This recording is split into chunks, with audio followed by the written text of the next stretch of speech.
Il-Ministru tal-Familja u Solidarità Soċjali Michael Farrugia ma kienx f'pożizzjoni illi jgħid kemm tela l-qatt f'dawn l-aħħar xarejn mindu faqqet il-pandemija tal-COVID-19.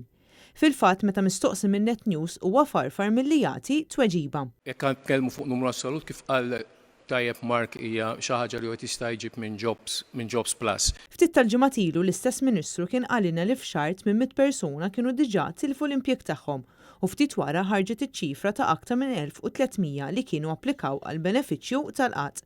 Il-Kummissjoni Ewropea qed tbassar li f'Malta id-daqqa ekonomika kaġun tal-imxija preżenti se tkun ta' kważi 6%. Id-bassir maħruġ mill-IMF wera illi fl-aħjar xenarju possibbli il-qatt f'pajjiżna mistenni jżid għal 5%.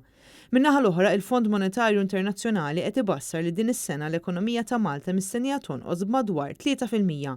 Daqqa ekonomika li diġà qed twassal għal numru kbir ta' sensi.